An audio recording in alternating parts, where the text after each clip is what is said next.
right. Welcome everyone to week 5 of the Founders Forward fundraising series. Today's October 8th. We are back with Jonathan Gandalf digging into his fundraising efforts for the Juice. So we're about probably 6 weeks in now since we started chatting. So starting to kind of get some traction, figure things out. Jonathan, how you doing and how is the raise going? It's going well, starting to get a better feel for what to expect and not expect, I suppose. But we're getting ready to kind of launch into a second phase of it where there's been some introductions we've been intentionally holding back for a while until we had our feet underneath us. And we're about to go seek those out and try to wrap something up here in the next couple of weeks. Sweet. And yeah, I just want to jump right in with, before we hit record, you were mentioning VC speed dating, which sounds super interesting and unique. Probably few people have actually done it. What was that like? So that was an event that TechPoint here in Indianapolis hosted. It was good. It was definitely a different format. Each meeting was 18 minutes. And so there's only so much you can actually get to in that 18 minutes. Each meeting was kind of like, all right, this is great. I think we're interested, but can you send more resources and then we'll follow up? So it's kind of an exercise of extended introductions and then the follow-up activity. So we got some really great introductions. We're hoping some second meetings, but it's kind of into that cycle of, okay, they're going to share more broadly, do a little bit more of their own research, and then they're going to reach back out or I'll reach back out. But it was a efficient way to receive a lot of introductions that were high quality. Did you know going into it was going to be all B2B software investors, or was it one vertical all of the investors fell into? Or so the entire event had a lot of variety from the investor and the entrepreneur side. What was nice is they did like kind of a matchmaking process ahead of the event. We ranked the VCs we wanted to meet with, the VCs ranked the companies they wanted to meet with, and then they did their best matchmaking exercise. So I think we had 8 meetings. Of the 8, I'd say 6 were a really great fit for us. Nice. One was later stage. One was actually earlier stage than what we are. And they were still great, like enjoyable connections and good networking opportunities. But I'd say there were 6 that hopefully lead to additional meetings. Nice. That's promising. We were also talking before the call about kind of the size of the round. So if we rewind to week 1, I think it's $3 million seed round. And you were mentioning that's no man's land. Yeah. So I don't know if that's fair or not, but my interpretation, what's been happening some right now, and this happened actually twice this week, is that seed round's a little bit bigger than most Midwestern VCs would like to lead, and not big enough to be exciting to the coastal VCs. And so it's a little bit of this like no man's land of finding a lead. We've had people that want to participate in a seed round of that size and want to participate in a way that's meaningful, but can't lead. So, that's just one of those meetings just happened yesterday. So I'm working through kind of next steps and what to do with some of that feedback. I could see a world where maybe that, no pun intended, but leads us into a co-lead situation or something along those lines. Obviously, like there's always the ability to change the round size as well. I don't think that's right yet, as I've explained to the Midwestern VCs, or at least the VCs who have said that seed's bigger than they can lead. The reason our seed round is that size is because we've got this marketplace business a little bit. So we're really building kind of 2 businesses as one, and that is capital intensive. And we have a formula. We're pretty formulaic in how we can grow the consumer side of the business. So that's what we're prioritizing with these funds, while consistently growing ARR. And then we'll hockey stick, I think, in the next round on the ARR side. So, and that resonates with people. People get it and people acknowledge that. They just unfortunately can't lead a round of that size, at least some of the investors we've talked to this point. Got it. And then, so for those couple investors that have, I don't know if you want to use committed or have a lot of, if you find a lead, basically like lead dependent investors, how are you still like communicating with them anyway, like on status of things, or what does that kind of look like?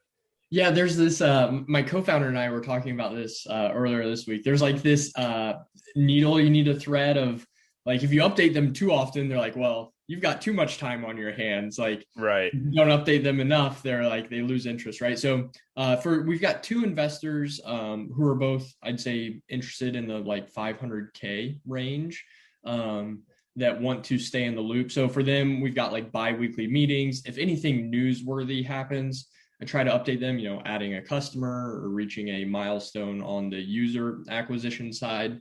And so I'm really, I don't want to update them just for update's sake, but Right. I'm trying to use moments that happen in the business to reach out to them, share good news, continue the thread of like, we're building momentum. We'll keep you posted, and then checking in bi-weekly on a call. What's nice about one of the investors that is very interested is they said, go ahead and send us the data room. They're going to do all their diligence, might have some questions and kind of knock those out ahead of time so that when we do have a lead, they can commit and move very quickly.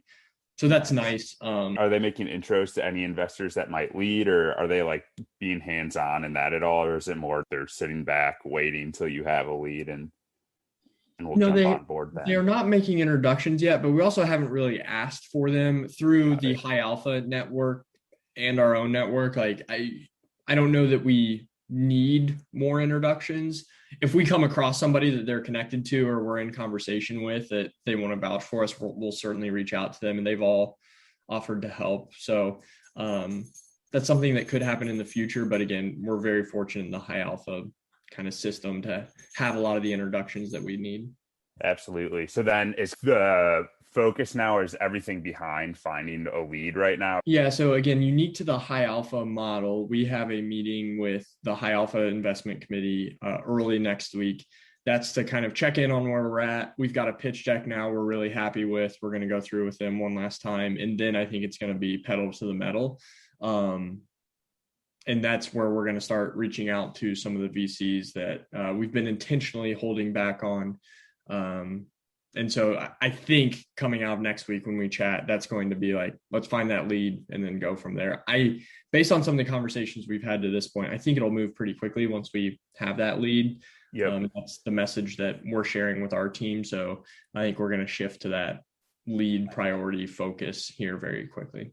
Yeah, we did a webinar with Michael Rangel. He's the CEO of Novo, and they just raised their Series A, probably their third or fourth round of capital. And this round, the mindset was like optimized everything to find their lead. From day one, they just went out, found a lead, and then like backfilled from there, which I thought was super smart, but like easier said than done. Sure.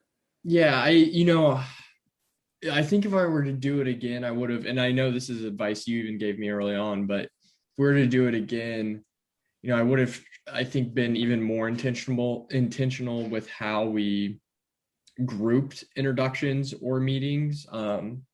I I I would have been hesitant to reach out to some of the VCs that we wanted to be leads initially because I needed to get some at bats and reps on Right. pitching and some of the process things. Then you mentioned you have this formulaic approach to the consumer side. What has that conversation looked like? So with, I think, like a lot of pre-seed, seed investors, some love to see projections, some don't care. People haven't been requesting it. For us, it is, I think B2B SaaS, like a lot of people are interested in CAC. We refer to our CPA on the consumer side, cost per acquisition. It started at 24. It was at 18 last quarter. It's at 14 this quarter. So they like seeing that like we have the experience and ability to manage that to a certain degree. And then it's a really nice talking point for how we're going to spend the money that we're raising to continue to drive that CPA down to $6 is our goal. And then it's, that's where it gets pretty like formulaic, input, output at that point. So I think they appreciate that. There's also as you mentioned, hey, at this stage, it's all going to change anyway. We talked to an investor yesterday who was looking at our financial model, and he like took all revenue out of it. He was like, let's say you get 50% of the revenue that's in this, and let's say you get 0% of the revenue that's in this. Like he was literally looking at it like that. So which I appreciate, like that kind of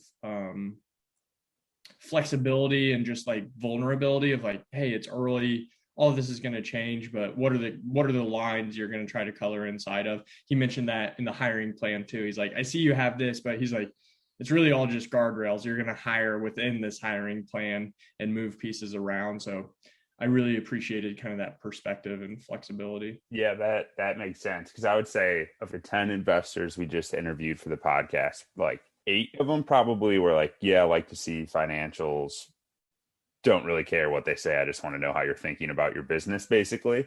The So other like really funny story from that conversation when he was looking at our financials, and this may be a cautionary tale to everyone, don't hide tabs. He's like, the first thing I always do is unhide tabs and see like what's hiding in the financial spreadsheet. We actually had one. It was accidental. Unfortunately, it was nothing embarrassing, but we had like an investor profile tab that was like kind of the attributes we were looking for in our investors. Fortunately, they fit that, and like I said, there's nothing like nefarious in it. yeah, But that led into some fun stories about things he has found in hidden tabs. it's got to be probably a good signal that your hidden sheet was your investor profile, that they fit it, like shows you have a good process and like thought, you're being thoughtful behind the entire thing, which is So probably a good thing, I feel like. yeah, this was completely accidental, but we had a super like inside baseball here, but we had in that investor profile, we also had some like specific angel investors like called out by name in that.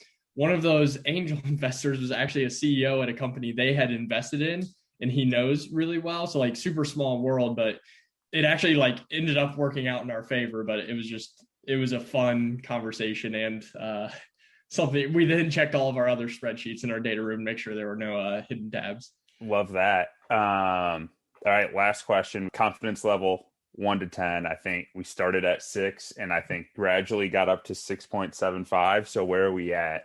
We'll keep going. We're at 7. All right, love it. Headed in the right direction. Yeah, we've got a few investors who I think once we have a lead, will be on board. So I think hopefully next week we've got a pitch deck now. We're extremely confident in. I think we're about to go full speed, pour some gas on the fire. Love it. Perfect. Thanks again for taking the time to chat.